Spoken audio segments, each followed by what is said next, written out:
Perfect. So, good morning, everyone, as you're all trickling in here. Welcome to today's session, Power and Partnerships. It's the last session that we have with Festivals and Events Ontario and Dolores this morning. Thank you for joining us. Before we get started, I would like to acknowledge that the land we identify as RTO9 is the traditional territory of the Haudenosaunee, Anishinaabe, and Huron-Wendat peoples. RTO9 honors the land, the people, and the treaties, recognizing the original guides of these territories and their enduring contributions. As treaty people, we all share the responsibility to uphold these agreements in a fair and respectful way. As a partner of Indigenous Tourism Ontario, RTO9 is committed to supporting Indigenous communities by creating space for their stories and helping foster socioeconomic growth through tourism. And just to touch on a quick couple of housekeeping notes before we get started. First, if you missed it, this workshop is being recorded. It will be available for viewing after today's session on the RTO9 website, which is just rto9.ca. There is opportunity for questions and interaction, so feel free to pop into the chat, drop some questions in the Q&A box if you want to do it anonymously, but we're open for some interaction. At the end of the session, you're going to receive a follow-up email. It's going to have a quick 2-minute survey link. If you're able to spare some time to review the session, that would be greatly appreciated. And now, without further ado, I'm going to pass it over to Dolores and Debbie for today's session, and I'll get your presentation up on the screen for you. Thanks, Meg. Welcome, everyone. It's here in Kitchener, a beautiful sunny but snow on the ground day. And thank you for joining us in our last session with RTO9 and Dolores McAdam. So Dolores has been doing festivals for a long time. She is a brilliant mind and has lots of value to bring to the table. So, Dolores, over to you, and I'll ask the questions as they come up for you, so you don't have to worry about that. Great. Thank you, Deb, and thank you, Meg. Good morning, everyone. Well, I'm glad Debbie has sunshine because I'm in Perth and we have snow. Snow is coming down, but it's actually pretty. Before we get started, I just wanted to give a little bit of background about myself. It's really just so you have an understanding of where I'm coming from to my conversation here today. So Debbie's right. I've worked in the festival and event industry for a long time. I was president of Festival Events Ontario. I was on their board, I think, almost 10 years. I am involved with the the International Festival and Event Association, and I teach at the International Event Management School, so I'll be there in January teaching. I'm also on the executive of the Canadian Folk Music Awards, and I was chair of the Stewart Park Music Festival, just to mention a bit. But I've done a lot in terms of, for the City of Ottawa as manager of events. It was everything from festivals to the larger events. We'd work in partnership, for example, with the feds. If it could be to bring in the royal family, it could be anything, to be honest with you. But for today, we're going to focus on the festivals, government and private organizations, and how we create mutual value there. So we'll get started, Meg, if you don't mind. But first, before we start the presentation, I have a trivia question. Trivia question is, what large Ontario festival has more partners than sponsors? Anyone want to guess?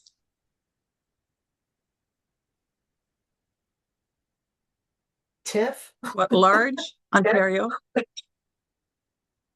Who? Did somebody, Deb, what did you say? I said TIFF. It is. Is it?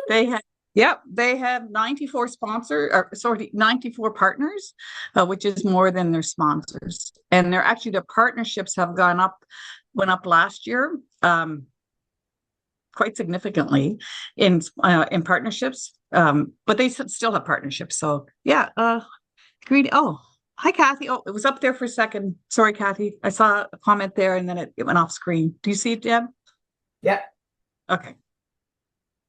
Is it something? No, Kathy? It's just greetings. Oh, okay. From Eastern Ontario region.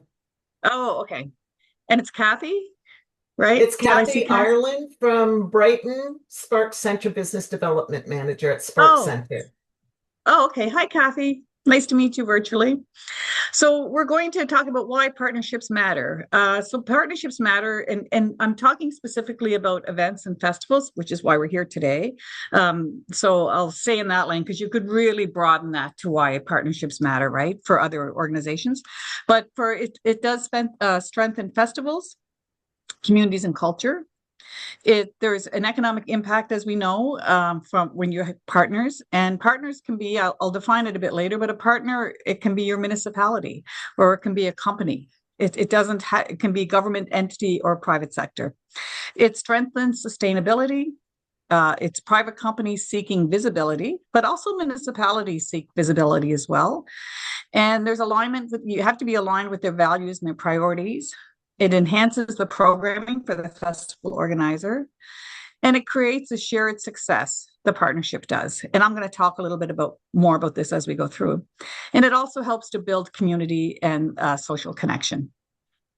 Oh, hello from the UK. We haven't from the UK. Yeah. Wow. Welcome. Yeah, welcome. Can I just ask what part of the UK?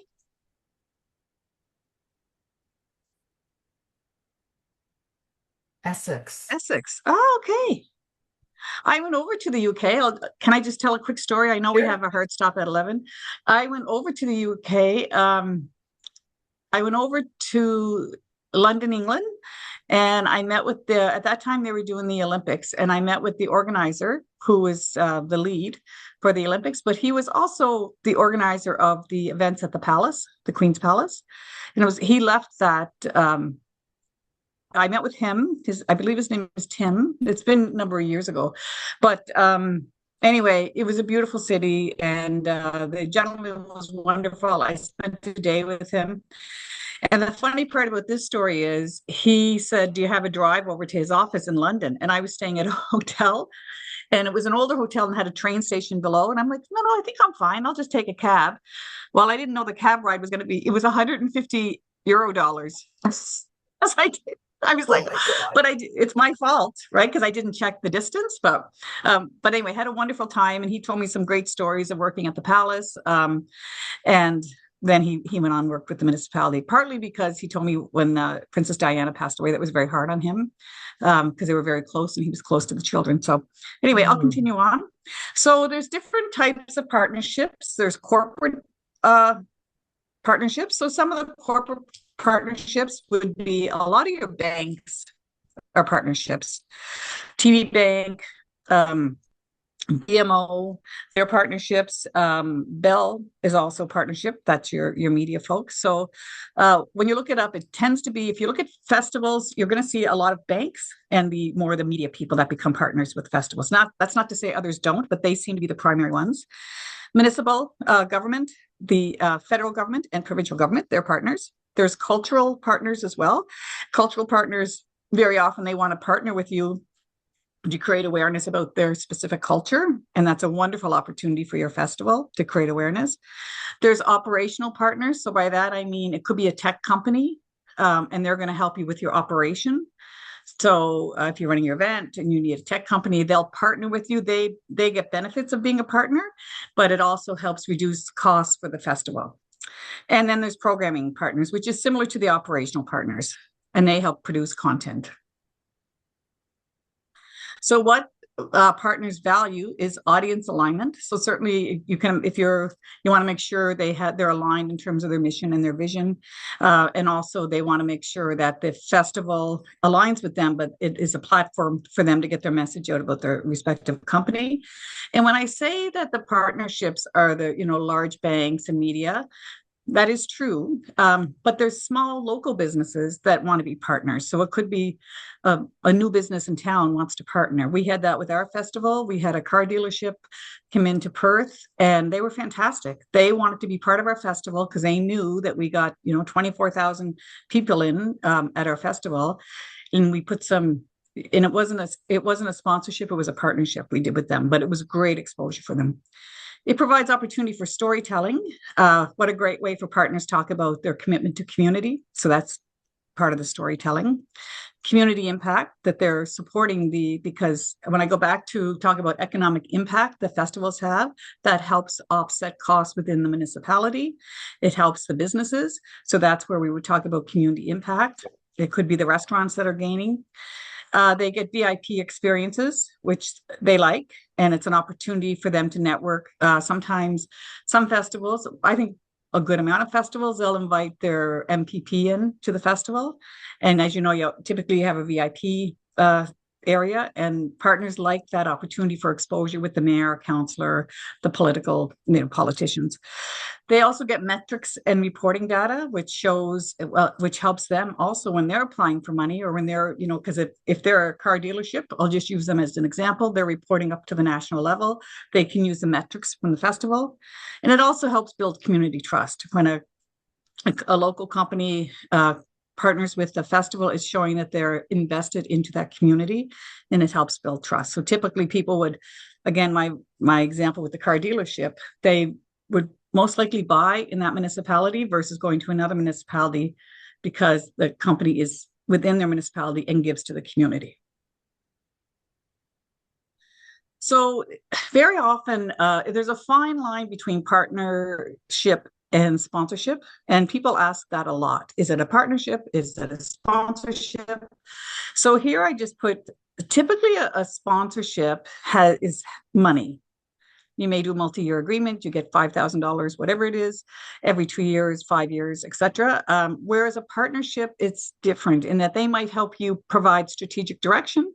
They might help you, they'll collaborate with you on the event. And very often they'll provide some of their, let's call it human resources, that will help you in terms of working with your festival.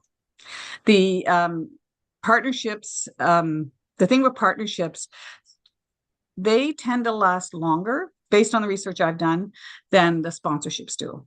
So some sponsorships, as we know, like they're, and I mean, I say that in terms of this, I don't like to say smaller sponsorships, but if, like TD Bank might give $20,000, where locally somebody might give 5,000, 3,000. When you partner with someone, chances are they're going to stay with you longer because they're invested and their company is profiting, similar to a sponsorship. So we all know the evolving landscape, which it affects both the festivals and events, and it also affects the partners, and that's competition for attention. The shrinking budgets, I think we all know that. The demand for immersive experiences. So for the immersive experiences, that's where people go to your event and maybe they have, excuse me, I actually wrote down an example I'll give you. So you could have brand integration. You can have, the whole point of it is you might have a VIP area, and then that you have some, you could have an artist installation there, an interactive installation there. They like that. And those immersive experiences are very powerful and they're memorable. And also people tend to then feed that into their social media, which again puts up the amount of impressions going out for your festival. Sustainability stations, recycling and learning, that's becoming a big thing, I will tell you, in terms of the recycling piece for many festivals and events. You're going to hear me say events, and I say that because events, I think we all know what a festival is, but an event can be something that happens within your municipality, and it requires some type of an event. It could be like here in Ottawa, for example, it could be the passing of a senator, for example. So there'll be a memorial service. There'll be we'll have services involved in terms of traffic. Could be a parade. So that's what I mean. I always want to make sure we include events, because events are just as meaningful and often are very much the same as a festival in terms of the work, the logistics required. So in terms of your permits, funding, and et cetera.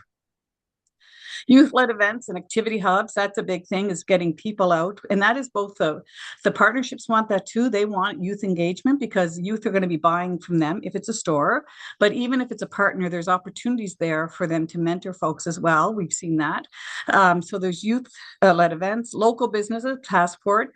So what we've done once is prior to the festival, go to some of the stores, you get a passport. And then during the festival, so that's a partnership because the retail stores are helping. And then the weekend of the festival, you would have the stores will do a basket or something, or a giveaway. It could be the hotel. It's 2 nights at the hotel. But because if the stores people have gotten stamps from these stores, it's really just a way of engagement. But then there'd be a draw on stage on the Saturday or the Sunday.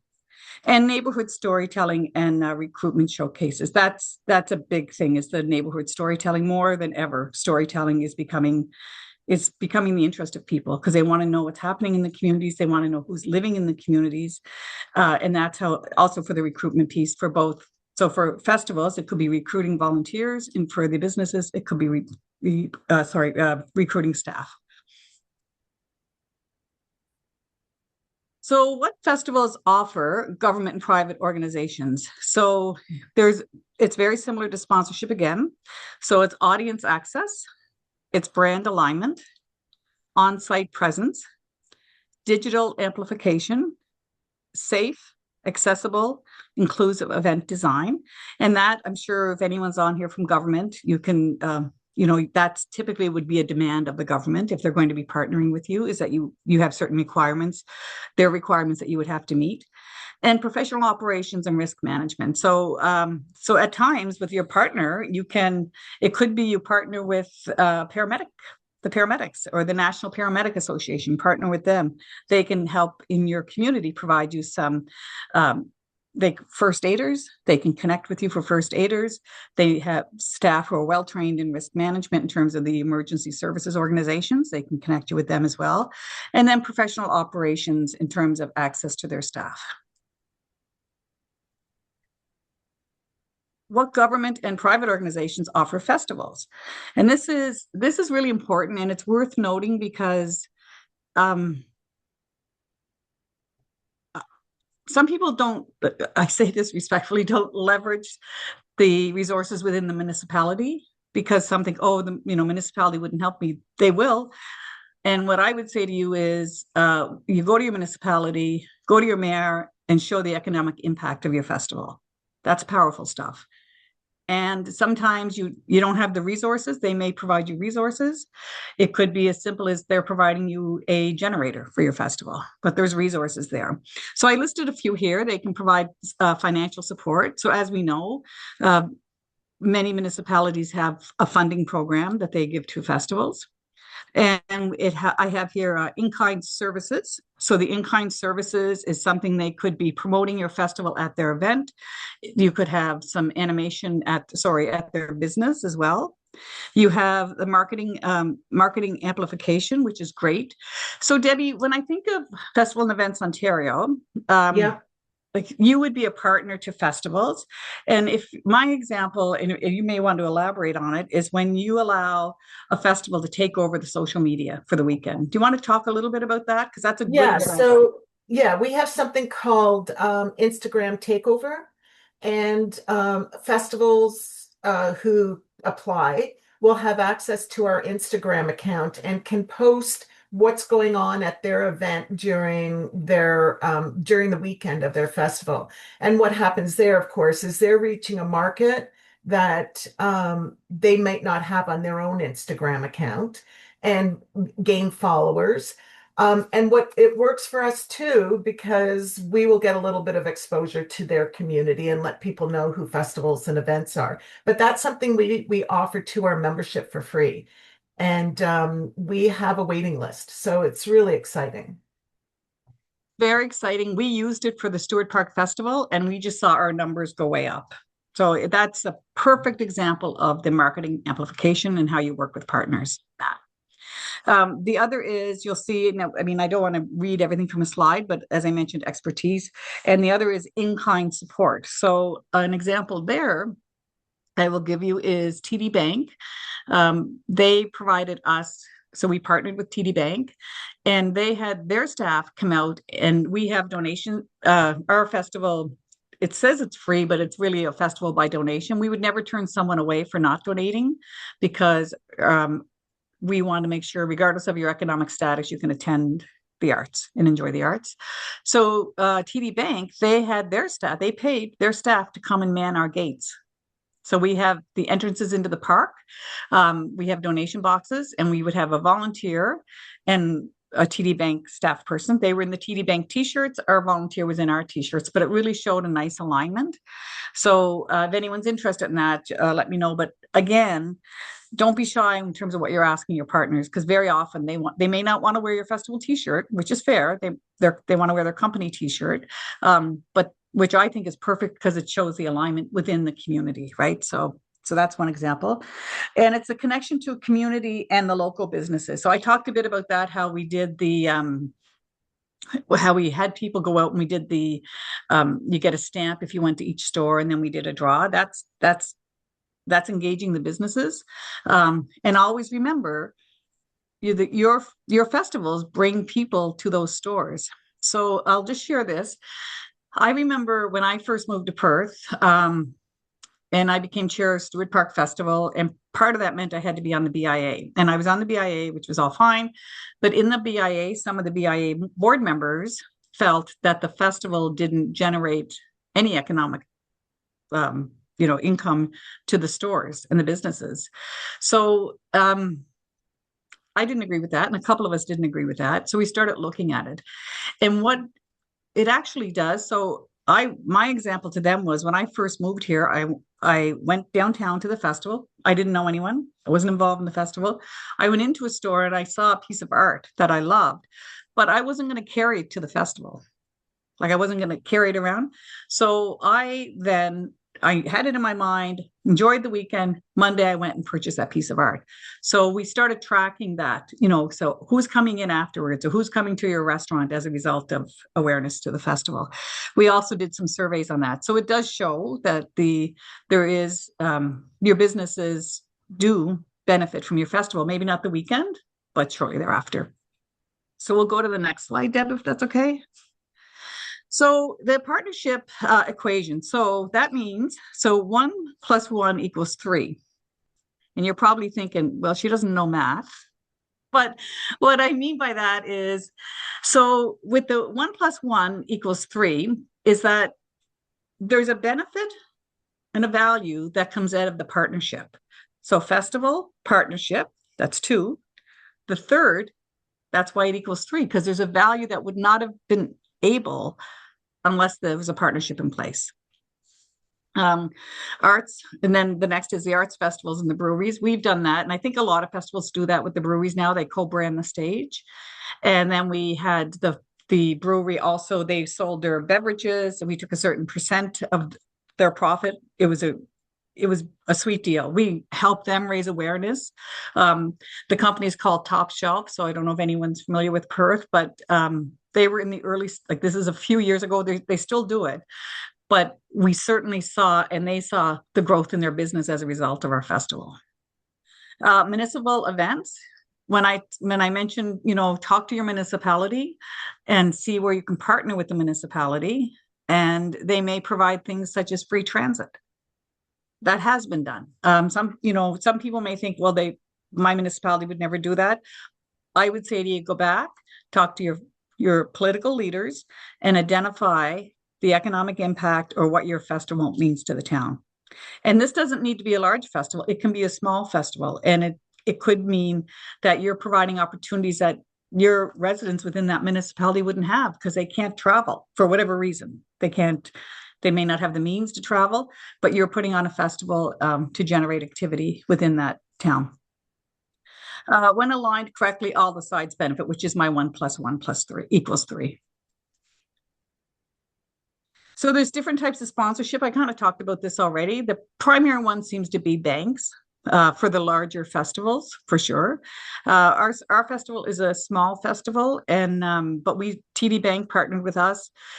They did a partnership in terms of some of the services they provide us, but separately we applied for their community grant. First year, we were secured for 1 year, and then we asked for, multi-year agreements. And I think they did, the most they would do is a 3-year multi-year agreement, which is great, because what that does, that allows us now, like we know for 3 years, we're getting money from TD Bank, and we can start focusing on other partners or sponsors. So wherever you can, do a multi-year agreement. And with the partnerships, same as with the sponsors, I would always do an MOU. Because some will say, you know, we're going to partner with you. We'll be there. Don't worry, you know, et cetera. It's better to have that stuff in writing, and you identify the expectations, their expectations of you and your expectations of them. You both sign off on it, and it works well. The activations, as I talked about, in-kind partnerships, there are partners out there, they don't have financial, like they don't have the money to give you, but they can help you in terms of volunteers, training. We had a hard time getting first aid folks after COVID for our festival. So we decided to set up our own first aid group, but that meant training. It meant getting partners to give us some supplies, like even the bed, the heart machines, all of it. And that's what it was. Sorry, I couldn't think of it. Yeah. So partners gave us some of that. And you can talk to your emergency management people. They may have some. I know, with municipalities, it's all about quality assurance, which it should be. But but there are other things, like even Band-Aids, for example. Go to a first aid company and say, look, can you partner with us? We know you don't have the body there to, be there on our weekend, but we'll put something up to promote your company. So that's been very successful for us. And now our first aiders are going out to other festivals. Other festivals are asking for so it worked out well. And at first we were charging the festival just what it's costing for us for supplies, like for Band-Aids and whatnot. So it was helping other festivals as well. And media partnerships are huge, and they're so beneficial. Media partnerships, I think everyone knows that. But knock on what I do, and Debbie knows this, I go for coffee. It's, hey, can we have a conversation? You can send an email, as we all know, but really, if it's within your local area, I would go and have a coffee with them and, buy them a coffee and just start talking about your festival, the value of your festival, the history of your festival, and start generating stories that they can be using in the media. Invite them to the festival, provide an opportunity for them to be on site, have an activation on site at no cost to them. Now, some may say, well, we're paying vendors to be there, and that is true, and we should. But for media, it's an exchange. It's a kind of an in-kind exchange. They'll do some live activation, and we'll give them a vendor spot, so to speak. And then the other one is the corporate social responsibility. So we want to make sure, there's a lot of corporations out there. I'm going to give you an example of one. So there is a company called Canada Forest Trust Corporation. So we just did an agreement with them at the city, but their whole concept is to increase the tree canopy. So it's all about climate change. What they're wanting to do is they want to partner with festivals. So if you want to reach out to me, I can give you a contact, because I would recommend festivals reach out to them, because financially it could be beneficial. So what they do is they have programs like roll-up. So say in your community, they would work with the local businesses to do a roll-up, so that you buy a coffee for $3.50, roll it up to $4. That 50 cents then can go towards your festival. Like, there's funding opportunities there. But also they have some companies. So I'll say, think of a high-tech company. They want to be known for being active with climate change initiatives. The Canada Forest Trust, and I'm not trying to promote them, but it's a really good example. I mean, they are great. I have no concern promoting them, but I don't want you to think I'm just taking one company, but it's a good example. They have turnkey operations. So, for example, they would go to your company or a partner, your festival, whatever. It's turnkey in that they do all the work, the marketing and whatnot, to say, now you're part of this climate change initiative. And for them, for the company can say they're part of it. Canada Forest Trust says they're part of it. They're gaining from you, because now there's a revenue generation happening for both the company and Canada Forest Trust. If anyone, I don't want to talk about it too much, because I know we have a hard stop, but if anyone wants more information, certainly let me know. But that's So the Stewart Park Festival, I talked already about the local breweries, how we had Top Shelf and we had TD Bank, which was great. That's a really great partnership. We enhanced the experience and the brand visibility. And then what we also did is we partnered with the climate change network of Lanark County, which is the county here. So that was a really good partnership. We've done it now 3 years, or 3 years. So the first year, like anything else, it's just getting to know each other and trying to gain an understanding of what their needs and our needs are. And for that one, it was also because it had to do with recycling. As you can appreciate, we did have people saying, we don't want recycling happening on the festival grounds, people separating garbage and whatnot. But we did it. We did a memorandum of understanding with them, and it worked really well. And it helped them, their cause, because they got some visibility. It also helped the festival. And what surprised me is the number of people who noticed our festival now is involved in climate change initiatives, which is fantastic. And really, it didn't cost us anything. They provided the volunteers. We didn't provide the volunteers, but we worked with the town of Perth for the garbage bins. So we met with the town of Perth. They agreed to have all the bins there and have their operations staff put them in place.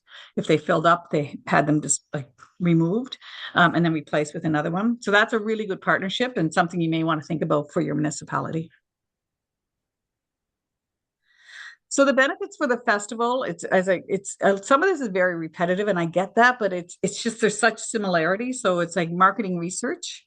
You can do marketing research on the company. You then look at what the company and then you do marketing research on the festival, and then you want to see where they're aligned. It reduces the cost. It could be for your marketing. It could be for the t-shirts, for the volunteers. There's opportunities there. It increases engagement. You have expertise. The festival organizers have expertise themselves, but now have a partner coming in who might be looking at things more objectively. If you're been running a festival for 10 years, chances are somebody might come in and say, well, what about if we do it this way? So that expertise is great around the table, and it increases legitimacy as well. So benefit for government and private partners, it's direct engagement, authentic storytelling. We love that. Municipalities love telling the stories of people, the tourists that come into your town, the activity on the weekend of your festival. That's fantastic stuff for communications for the municipality to put out.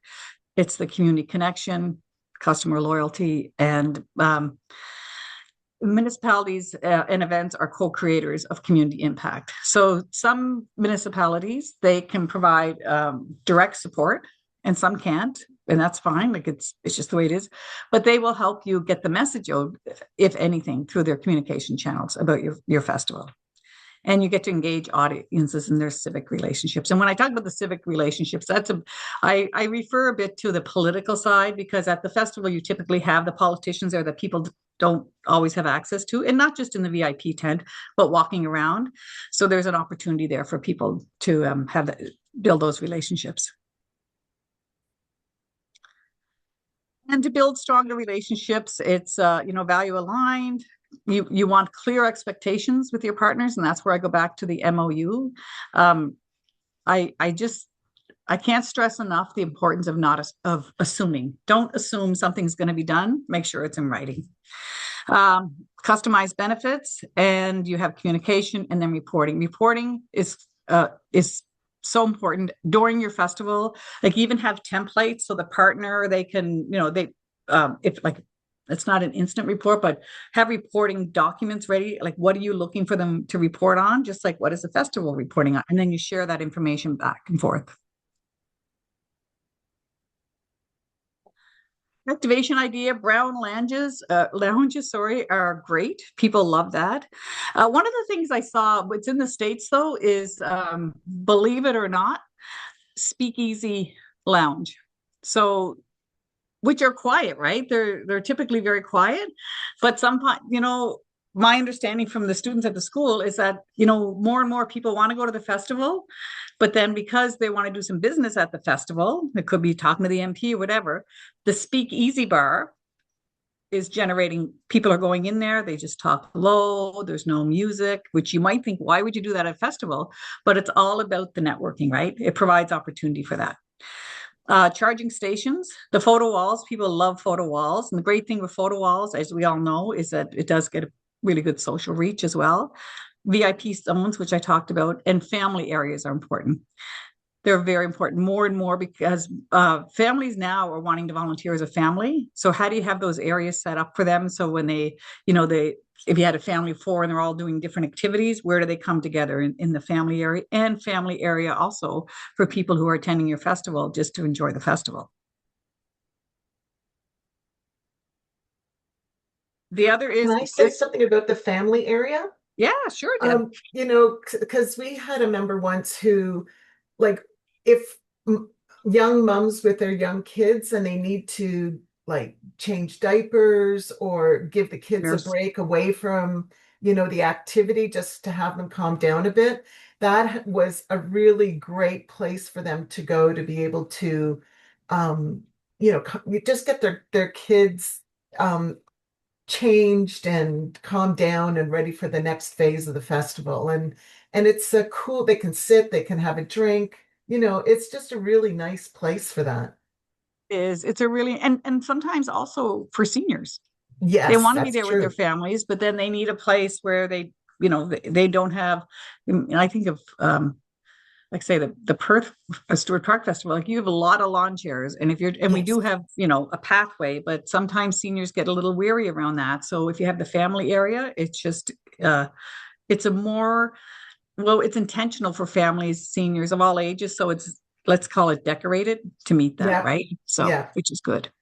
There's a If question here. How do you Oh, sure. properly highlight your partnerships? Is it then part of your event festival name, or is it by presented by, or how best to reflect in your materials, etc.? Well, it depends. So we had a partner again for a festival, and they didn't want any recognition. So that's the first thing, is to ask them, how do they want to be recognized?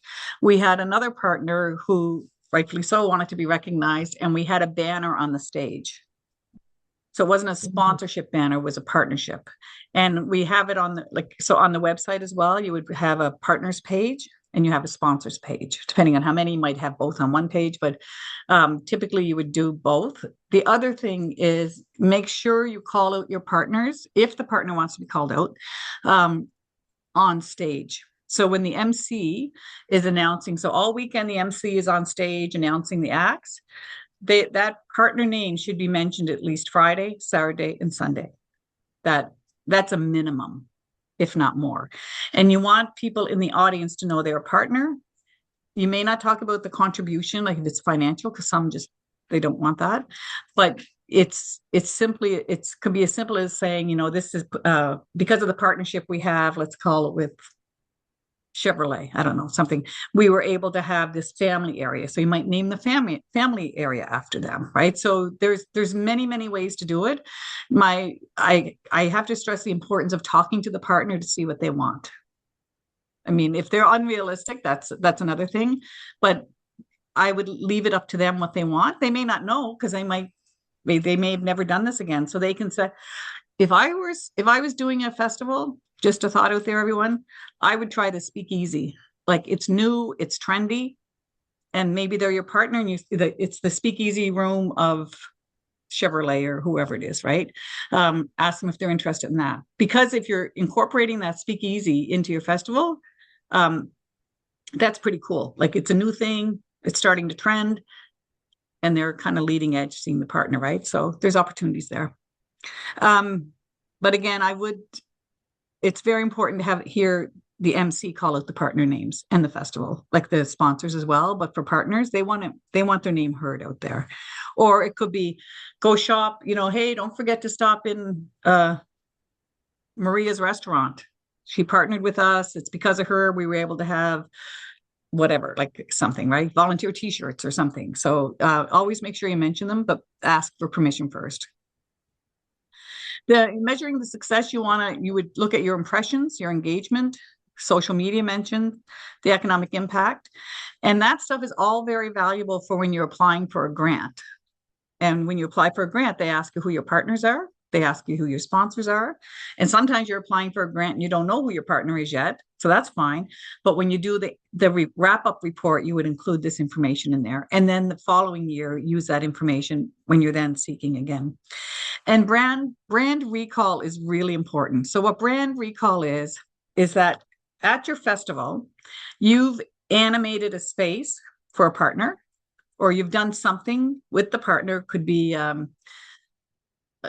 like an art animation. It could be a speakeasy corner. It doesn't have to be a big fancy area. It's just a quieter area away. But what that means, brand recall, is that after your festival, people remember. They remember the brand of the partner. And there's ways to measure that in your surveys. You can do that, like, who are our partners and what about their brand did you like, etc. But brand recall really speaks to the success of how you've highlighted that partner. And I know I sound like I'm contradicting because some partners don't want the recognition, but that's okay. But the ones that do, they should have, should be made aware that there is brand recall. I would put brand recall, but I would define it in the survey, just in case, because some people may not know what brand recall is, but I would put that in there. But that's very important, and that speaks to the success. If people can remember, think about it. How many times have you gone somewhere and you remember the brand or the logo because of the experience you had? That's what brand recall is. So we'll go over. Okay, so best practice for festivals is communicate often. You can't communicate too much with your partners. Let them know what's going on. Communicate with them throughout the year. Mention them if you do some folks do a newsletter. Make sure they're on your social channels. Don't leave that partnership until just when the event weekend is happening. You want engagement with them throughout the year. I would, again, go do a coffee with your partner and talk about how can you enhance their visibility at your festival the next year. They love that stuff. Honestly, they love it. And they love the fact that you're open to maybe making changes. You want to deliver on your promises, what I talked about in terms of, you're saying you're going to do this for them at your festival. Make sure you do that. If you can't, for whatever reason, do that. And this is where an MOU is important because you both sign off, and they can hold you to it, which is good. They should.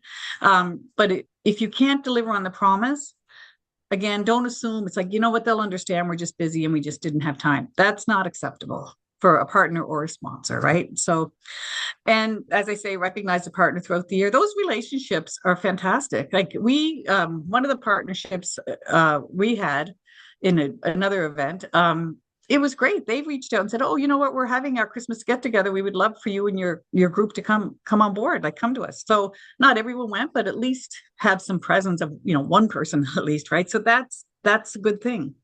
Multi-year agreements that I talked about. Provide reporting templates. I talked about that, and engagement plans. And so if you think of how you do a communications plan for your festival, do an engagement plan for your partner. So what does that look like? So you take the year quarterly. How are you going to engage that partner? And that'll keep you on track. It's just to have it. It's project management basically, but have that stuff. Have a template. Create a template, and how you can go to get in. Engage them in person, but also through your social media or through your newsletter or whatnot. And you want to think beyond the partner's expectation, which is kind of what I was talking about earlier, is that some partners, they want to help the festival. They understand the value of the festival, but they don't really know what to ask for. And I remember one partner said to me, we had a conversation, and I said, "Well, what are you looking for? Like, what can we do for you? Like, we can do A, B, and C, but what does D look like to you?" And they were shy. They're like, "Well, you're a festival and you guys are trying to make money. I don't want to ask. And I know it's all volunteers." But you want to know because you want to build that relationship, and it'll continue for years on. So think beyond and tell them to think beyond and see what it is. It might not be the first year, but you can build it into your program later on. Excuse me. You want to show value in the metrics, which I talked about. You want to provide visuals, so photos. Photography is very important. If your festival can afford a photographer, I would highly recommend it because of the quality of the photos. But if you can't, you can have folks taking photos on their cell phones, send them into you, and share those photos with your partner. And where you can, I would get pictures of the partner if they're on site. Sometimes partners aren't on site, but if the partner's on site, you may want to get a picture of the partner with the mayor or with the MPP. Some people really like that. Not that, I'm not saying they're more important than anyone else. I'm not saying that at all, but we all know people like them. Sometimes if you have an artist playing at the festival and, the partner's like, say it's Jim Cuddy, and people are like, "I love Jim Cuddy." maybe you can get a picture of Jim Cuddy, bring them backstage, you would ask the artistic director first, and work with the manager of the, say, Blue Rodeo or whatever. But that does happen and people love that. We had the Ennis sisters play here in Perth, and there is a gentleman who owns a financial company here. So it's an investment company. When he loves the Ennis sisters, like it's beyond how much this man loves them, and he's followed their concerts and whatnot. So anyway, he offered to pay a portion of us bringing them in the next year. So that was fine. It's not a sponsorship, it's a partnership. You know what he wanted? All he wanted was a picture with the Ennis sisters. That's all he wanted, because his wife loves the Ennis sisters. So his wife, they came to the event, and I asked the Ennis sisters, because if you know the Ennis sisters, they're pretty, like, they're from the East Coast. You don't need to go to their manager, just have a conversation with them at the show. We were in the green room and I said, we have this partner, etc. They're like, sure, bring him backstage. So we did. We got the picture with he and his wife. And then I said, do you want to say anything on stage? Because, you've been, so he went on stage and he said, I'm going to support this next year. We were like, yes. But it's just the little things that made it. He was so excited, right? So anyway, the pictures they're so valuable. And put them on your social feed. Encourage people to put them on their social feed. Put that in the MC notes. If you've taken festival pictures, put them out there on your social. And if there's any that they think are special, they can send to the festival organizer, and then they can put them on their website. You want to do your debrief meetings, and that's where you go over the MOU. Did you achieve what you both agreed to do? If not, how do you tweak it for next year? And you want the impact stories. When I can't stress enough the value of social media. I think we all know that. But you want testimonials from the partners, because that's going to help you get more partners, and you want to have that on your page. And you want impact stories for the community as well. But for your partner, I would get a testimonial, and I would also give a testimonial on behalf of the festival, the value of this partnership, and make sure that gets out in your social media. I'm watching the time here, Deb. So best practices for the private organizations, it's co-planning. So that's kind of where I go with the MOU. And the partner doesn't need to be they're not taking over your festival, and they're not going to be at all your meetings, but you want to do some planning with them. You want to integrate the marketing. So when we talked about Debbie, what they did at FEO is fantastic. And you can do that with their feeds as well. Like, you can ask for that opportunity. And you want creative activations. I'm saying those speakeasies you're going to see it as a trend. Like, they're slow, like not slow coming, but they're starting. But I would say in 3 years, they're going to be part of it, a bigger part. And amplify through channels. So that's where you look at all the social media channels, your newspaper, any channel you have, whether it's print or media, get the stories out there of those partners, because that is how you get more partners. Because people want to be. I was talking to one festival, and what they did a coffee table book. So they must have had funding for it, but they did a coffee table book of their partners and who contributed to this festival. So what was cool about that is, so it was just a coffee table book, and it would have, so it would say Debbie Mann, Festival and Events Ontario, and give a blurb. Then you go to the next. So who are all the contributors? But what that did, it generated a want from other partners to be part of that book, because they kind of made that book sexy. It's showing they're good corporate partners. So that's another way of doing it as well, in terms of amplifying your channels. So finding the right partners, you want to map out your assets and theirs. Is there a fit? There might not be a fit. You want to align with the community priorities and their community priorities. So theirs could be raising awareness on mental illness. So is there opportunity for you to do that through the festival? Like, that could be what their primary purpose is. So you find a way to mix it in, if there's a proper mix there. And that kind of goes to the mission and the fit. What is their mission? If you're looking at the banks, I would read the mission of the banks, and I have, and it really tells you what they're interested in doing. So some are interested in sports, for example. Some are interested in art. So really look at that, and then start exploring those partnerships. and explore the non-traditional sectors as well. So as much as I talk about banks and media companies, again, I go back to local companies that they're non-traditional, or maybe there's not non-traditional organizations nationally or provincially, or within, anywhere in Canada or even into the States, really. But non-traditional sectors are great because when you tap into those you're bringing in another audience to your festival because they're like, oh, you know what? They're interested in whatever it could be. So that's important as well. And I put here, I wanted to know if anyone has an example of a successful partnership. So, I mean, hopefully if their partner, it's all been successful. So I recognize that. But is there anyone listening that can say, you know what? We never thought this would happen, but it happened.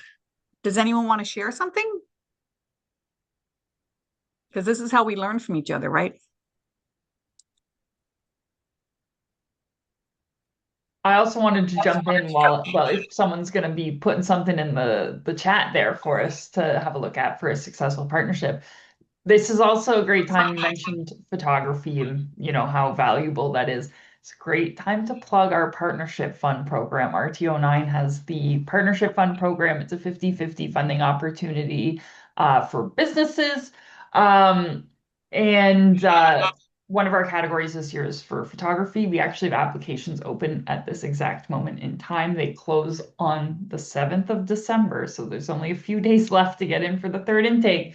But one of our categories is photography and videography, where we can help cover half the costs of a photographer or videographer. So something to think about for those in the audience. If you're in RTO9, that's an opportunity that you can That's take advantage of. fantastic. Yeah. Is that new, Meg? Is that? The partnership fund program has been going since our inception, so it's been Yeah. something that's offered, but the categories tend to change during the year. From fiscal year to fiscal year, they change depending on what the needs of the industry are. And one of the things that we saw big demand for was photography and videography, so Yes. people have Yeah. something to use on social media or nice websites that all got Photography. created for, the advancing of technology Yes. during COVID Yes. when everyone needed to That's switch. fantastic. And also, yeah, that's fantastic. What we do with photography as well is sometimes we'll send pictures to the artists and they love that, like to the manager. And and then they put it on their feed. I think we have Happy, no, yeah, somebody said not yet. I'm just considering partnering with the local org, and happy you enjoyed your beautiful city visiting relatives in Brantford. Oh, this is from Petra Lynn from the UK. Visiting relatives in Brantford for Christmas and need to leave for school pickup. Thank you for your organizing this insightful session. I've made a book of notes. So thanks, Petra Lynn. nice. I Yeah, have that's just fair. one thing that in partnership, we had a few, I think it was in your presidency, Dolores. We had the Minister of Tourism, Culture, and Sport come to our conference. Yes. And he, we had the band we had at our conference was the Spoons.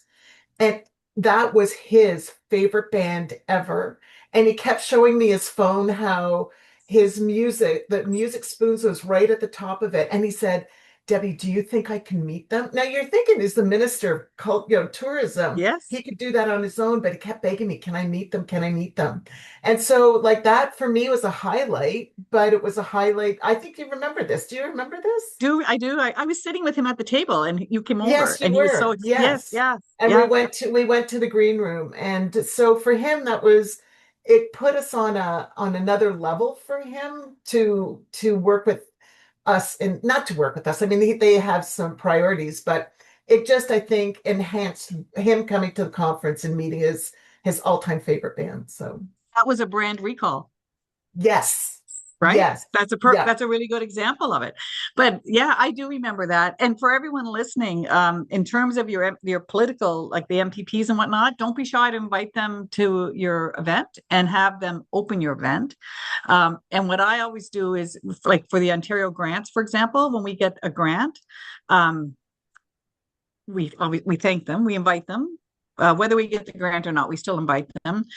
But I always send a testimonial, a thank you to them that they can use publicly to say, the festival received X amount of dollars and we give a little testimony. They love that because, so when I first came on, I sent it to them And the lady in the office, she was like, "Oh my God, you prepared this for us?" I said, "Yeah. It's something." So I prepared the message for them to send out, right? And they loved it. And and every year I just did it. It just makes it much easier for them. So that's where, like, they're work with your partners, and a partner can be a politician, it can be the guy who owns the car dealership, to whoever, right? Where I'm in the Yeah. world could be the farmer next door. But anyway, I know we have a hard stop, so I'm done, unless anyone has any questions. If you have my email address on the presentation, feel free to ask me questions. You can ask me now or send me an email, or if you need me to talk to you later, whatever works. And I want to thank Thank, everyone. thank you, Dolores. This series has been amazing as usual, and thank you for helping us out on this. Meg, we're going to pass it over to you, and And have a I'm here great to say holiday. thank you to Thanks. both of you. Thank you, Dolores, for speaking and sharing all your expertise in this past series. And thank you, Debbie, for getting everything organized for us. Yeah, Incredible. If you need more information, anyone watching on Festivals and Events Ontario, and getting involved with them, because they do great work for festivals and events in Yeah. Ontario. And Debbie is always, providing podcasts and opportunities. You should definitely be considering a membership. She's always sending out great stuff. It's yeah. always coming into your inbox Thanks, for Meg. on trend for festivals and events. So make sure, if you're interested, definitely head over to festivals and events and check out their website and consider maybe a membership. And thank you, Dolores, for all of your expertise and Oh, you're welcome. sharing all of your knowledge when it comes to festivals and events and planning and partnerships. And you're just a wealth of knowledge. Oh, well, because I'm old. Around. But no, thank you so much. But if I can just, Debbie, like for you, Deb, for your membership, do you want to talk about IFEA? Like what Yeah, they get for? yeah. Yeah. So we just have a couple of minutes, but anybody who joins Festivals and Events Ontario automatically gets a membership with the International Festivals and Events Association that provides a lot of education. Dolores is on their board and helps them and does a lot of their education. And you're saving like it's about $1,200 about on an average for a membership, right? Is it? Yeah. And then the network you're then become part of, you have access to their Yes. webinars and everything. So it's a great Yes. partnership. It is a great partnership. And then you have access internationally. It's not just the US, it's an international body and a lot of knowledge. They are, like Dolores, have a wealth of information and they're great teachers. So, with that, thank you. Perfect. Well, thank you both, and thank you everyone for joining us today. And again, this recording will be available on the RTO9's website. And again, we're going to send out a quick email. It's going to have a little survey in it. If you can provide some feedback, we'd really appreciate it. And then we're right on time. I'll let you go and enjoy the rest of your Back days. Thank you again, ladies, and look forward to working with you in the future. for sure. Thanks, And Meg. happy holidays to everyone. Oh, yeah, All the happy best. Happy holidays. Yes. holidays. Yes. Take care. Bye. Bye bye. Bye.